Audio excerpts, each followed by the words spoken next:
7, Stephen A. joins the show with his take on Kawhi's first trip back to Toronto tonight, plus how the Patriots are handling the NFL investigation distractions, and which NFL head coaches are on the hot seat. Mediocre team and Big D.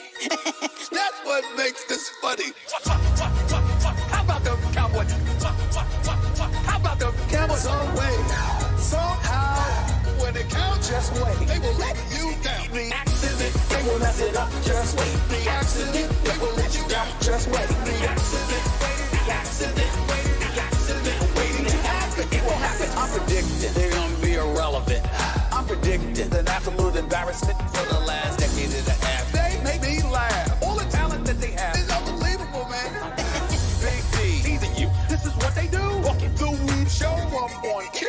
Accident, something will go wrong. The accident of the big Jumbotron. Accident, gotta recognize it's a black cat running around that franchise. Say it with accident, they will mess it up. Just wait. The accident, they will let you down. Just wait. The accident. Waiting to happen. It will happen. How about the Cowboys? Welcome back to First Take. We're coming to you live from above the Heineken River Deck at Pier 17. The Cowboys, yet again, are giving Stephen A. the gift of joy this holiday season. The team has lost 3 straight to put them at 6-7, and they'll host the Rams this Sunday. Now, in an interview on Tuesday on 13:10 a.m., The Ticket, Troy Aikman was asked about the idea of joining the Cowboys front office. His answer, interesting.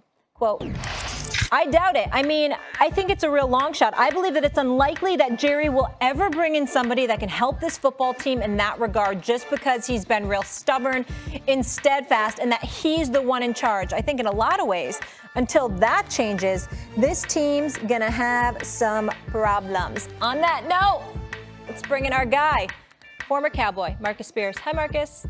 What's up? I can't, first of all, a montage to say accident waiting to happen. I mean, what are we doing? What are we doing? Is your hate that much for the Cowboys that you making music videos now? Excuse me. That's been going on for a long time. The answer to that question is yes, emphatically. And number 3, and more importantly, stand your ground, big boy. First of all, you on this show, you will humble yourself. First of all, as a former Cowboy, what the hell is that open collar? You trying to promote sexy at 50? No, I'm trying to be a member of the Chippendales Club, like Louis Riddick and Greedy and the whole crew. That's what I'm trying to become a part of that. That's what that was about. I'm bringing my own Chippendales flavor to the mix. That's all. Max, don't you do that, Max. Don't you do that. I just put on a shirt. You should see the pants Max got on today, bro. Well, Lord have mercy. Well, it was snowing MC Hammer, how you doing? I may have had too much to eat Thanksgiving. Let's go. All right. My goodness. All right, fashion police, we good? Okay, Stephen A., why is Aikman speaking out now? First of all, I'm not the fashion police because I didn't mention anything about you today. Watch yourself now, okay? Even though that's looking kind of fly because you always look fly. But my point, let me get that to the nitty-gritty here. When I saw Troy Aikman say what he said, the thought that come to my mind is yet another person trying to deflect attention away from Jason Garrett. That's what I thought. He's focusing on Jerry, what Jerry has been inefficient at, the same old song and dance we've said about Jerry. This is not new. We all know what we feel about Jerry Jones. We all know that, he's in the news a little bit too much. He's talking to the media after every game. The relationship with Jimmy Johnson that went sour. And even though you won a title with Barry Switzer, how you've struggled ever since. Bill Parcells didn't work out, others didn't work out, et cetera, et cetera. We all get that. Why Troy Aikman is on TV every week during the football season. He is the A-team for Fox with the great, phenomenal Joe Buck. And Troy Aikman is phenomenal at that too, by the way, okay? They're the A-team. This man has been doing this for over a decade. And I would challenge anybody to tell me they have heard more from Troy Aikman about Jerry Jones than he has spoken in the last week. Why? And I'm going to say that it's because Jason Garrett is an incredibly likable guy. And you have a whole bunch of people out there because of their personal affinity and affection for him that feel the need to highlight all the transgressions or inefficiencies of other people to deflect attention away from him. I'm not saying that Troy Aikman is trying to throw Jerry Jones under the bus or anything like that. Troy Aikman, I don't think he has that kind of character. But I do believe he has the kind of character that can look at a guy objectively, know there are question marks like a Jason Garrett, but still have an incredible affection for him and try to sort of share the blame to some degree so the whole shrapnel of vitriol doesn't come down on Jason Garrett. I think that's what we're hearing here, Max. It's a very interesting question to me because the question is not why is Aikman saying this. The question is why is Aikman saying this now? 23 years since the Super Bowl. He was the last 24, sir. 24. He was the last Super Bowl winning quarterback. He was the quarterback of that dynasty, without which, by the way, the Cowboys wouldn't even be in the discussion for the greatest of all franchises, right? Like, they would. That's where that 3 championships took place right there. It's most of their championships. Why now? I don't think it's Garrett, Stephen A. I think you're on to something. The issue here is there will be change in Dallas coming up, right? So maybe that's the catalyst for him talking about it now, but I don't think it's Garrett. This is just a theory. I don't know. I haven't spoken to anyone about it. But Troy Aikman wants to be a GM, right? And it ain't going to be for the Dallas Cowboys. And he's hurt. It's a kind of a preemptive strike against that rejection because Dallas ain't looking for a GM because Jerry Jones and now Stephen Jones, who's a better GM than Jerry, are running that team. And so Aikman knows it's not going to be a job, which I'm sure he actually does want. That's not going to be his job. And so the cuffs are off. Like, okay, you want to know why I'm not going to be the GM in Dallas? Same reason Dallas can't win. I don't think it's protecting Jason Garrett. If anything, it's an indictment on Garrett. You can't do the things you need to do in Dallas because Jerry Jones is in the way. And right now, I think Aikman probably believes he's in his way. Okay. First of all, this has nothing to do with Jason Garrett Troy Aikman wanting to be a GM. Number one. Like, where in the hell does that even come from? The man was asked, would you think about or consider going be in the front office for the Cowboys? Everybody knows what Troy Aikman said is what the sentiment has been for years. And as much, Stephen A., I hear you about Jason Garrett, but can we please stop with the Jason Garrett thing? You have said on your show a number of times. Max has said on his show a number of times and talked about the fact that Jerry Jones doesn't want to fire Jason Garrett because of a relationship. That's the issue. We are not talking about anything new. What's the problem with the Dallas Cowboys now? The problem with the Dallas Cowboys now is that Jerry Jones has held on to Jason Garrett too long. It's just like saying, well, as a parent in the house, if your kid keep doing something and you don't get rid of them, it's the kid's fault. Or you don't chastise them, it's the kid's fault. At some point, you got to look at the parent and ask yourself, why does this keep happening? Have you talked to your child about why they're doing this? Have you looked them in the eye and told them what the expectation is? And if they don't meet that expectation, there would be discipline. Troy Aikman ain't trying to be the GM. Troy Aikman up there making $5-6 million a year.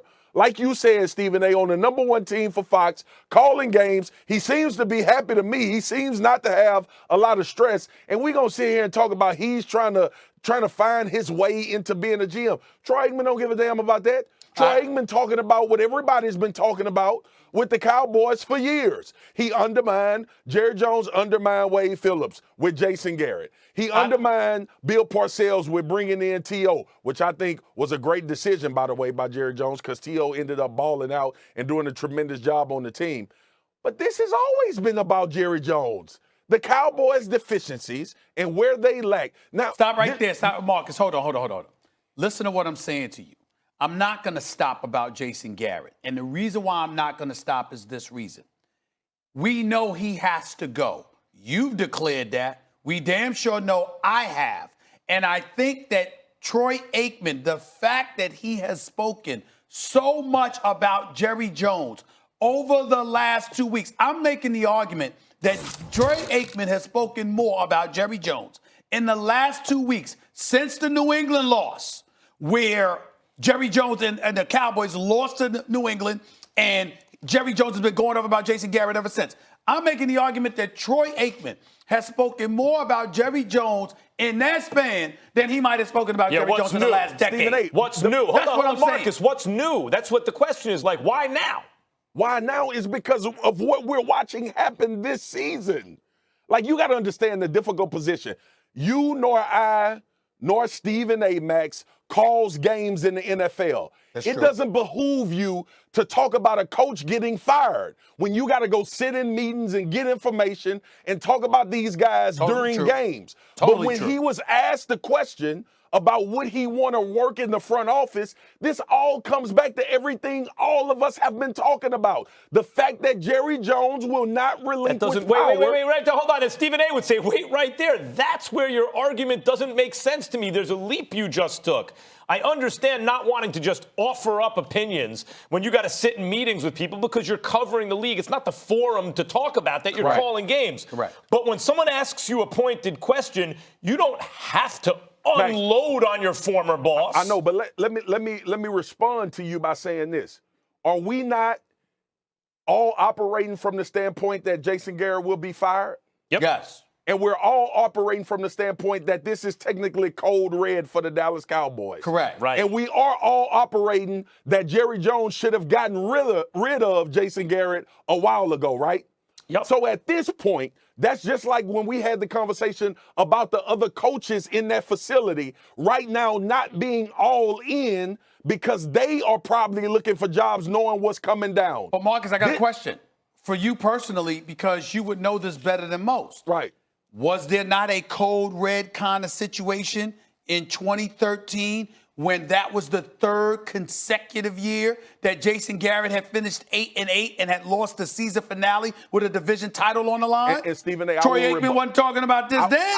I will rebuttal you with this. Not that I can recall. They gave him a new contract after that. Right. They gave Jason Garrett a new contract. So no, this is what I believe. Now, we all are giving an opinion about this Troy Aikman situation. Sure. What I believe now is that the writing has been on the wall for Jason Garrett. All right? Troy Aikman is not going to have to deal with Jason Garrett anymore when he does meetings for the Dallas Cowboys. And also, Troy has identified now that, you know what, we can point the finger at Jason Garrett, obviously because of the record and how this team has performed. That is on the field. But Troy Aikman is not saying anything new, is my point. It's not like Troy Aikman went off on a leash and said. But I'm not accusing him of saying something new. What I'm simply saying is that he's more loquacious than usual about Jerry Jones. And not only that, and in fairness to Troy Aikman, because I love Troy Aikman, I think he does a great job. In fairness to him, Bill Cowher he raised my antennas as well. You're on a post-game, Max, Molly, Marcus. I'm talking about after Dallas folded against Buffalo. And Bill Cowher, the great Bill Cowher, we know how I appreciate Bill Cowher, a Super Bowl champion for the Steelers. He's sitting up there giving some motivational speech to Jason Garrett. Now, I know that's the coaching fraternity and all that, but I'm like, wait a minute, damn it. There's a whole bunch of coordinators out there that have been starving for an opportunity. Bill Cowher could not have done what Jason Garrett done and kept his job. So what the hell is all of this? There's a lot of people out there that have an incredible level of affection and swear by the niceness, the nice personality that Jason Garrett has. They don't talk about his credential. They talk about what a great guy he is. Stephen A., that's a fact. And you're 100% right. And what you just said is poignant. That's why we can only talk about this in the context of Jerry Jones not making the decision to get rid of him. My point to both of you is we've already had a discussion about how deficient Jason Garrett is as a head coach. My question to both of y'all, Max, and I'm going to get this to you because Stephen A. just finished talking. What are we waiting on? What singular person are we waiting on to make a move in the Dallas Cowboys organization? Right, Jerry. That's it. But hold on, but Marcus, this is what I don't understand. He doesn't have to sit in the meeting with Jason Garrett anymore, right? So, there's no motivation there to go at Jerry Jones.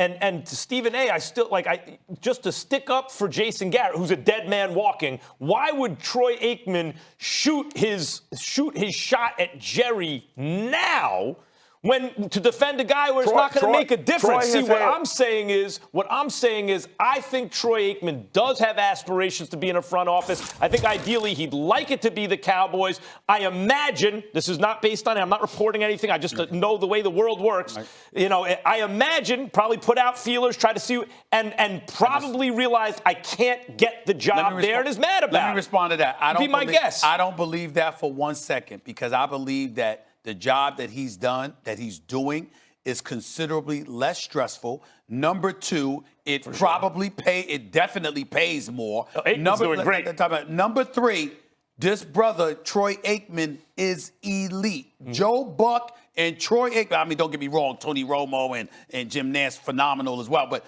Troy Aikman and Joe Buck are the A team in the National Football League. There's no reason to believe that he will want the Cowboys job. I don't believe that. Answer the question. To reiterate what Marcus is saying, the reason why now is because the Cowboys are reeling. They've lost 4 or 5. We're hearing that Garrett will potentially get fired, and he's being asked about this. It's not like they're on their way to a Super Bowl right now, and it's coming out of nowhere. He's asked based on the circumstances. He's asked point blank. But see, this is what I mean, guys. Based on what Molly said, what you're saying, Marcus, Stephen A., he's asked point blank, would you want to be a front office job with the Dallas Cowboys, a GM? Are you kidding? Who wouldn't want, especially a great Dallas Cowboys Hall of Fame? He told you why he wouldn't want it, because he'd be hamstrung. You can't put that on Troy Aikman. Guns blazing. But you can't put that on Troy Aikman, Max. You don't know what Troy Aikman wants to do. You don't know if Troy Aikman wants to be in the front office. Stephen A. and I are making the point that Troy Aikman may love the job that he's doing, regardless of that. If you feel that way,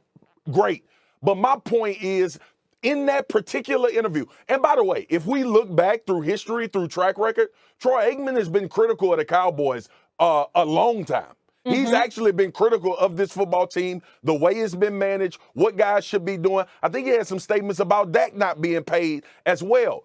But clearly, if you're talking about facilitating relationships, we all are in a business where we want to facilitate relationships, have good relationships with our bosses, good relationships with people that we dealt with, because those bridges may need to be crossed again. Well, but my point is, and how we started this conversation, Jason Garrett's not saying anything no one else has ever said. Right. Yeah. I would say this, Marcus. If here's another option that we just didn't. Molly touched on it, but it may just be he's asked point blank, and after 24 years of no Super Bowl, he, like a lot of people, have just had enough. Yeah. He's just being honest. Yep. And listen, the Cowboys have plenty to worry about. They're tied now with the Eagles. I know they have the tiebreaker. The Rams come to town. The Rams just coming off a big win over the Seahawks.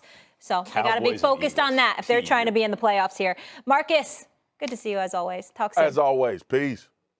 Still to come, Joel Embiid helped the 76ers to another win last night. So why are Barkley and Shaq telling him it ain't good enough? Plus, Le'Veon Bell explained his night of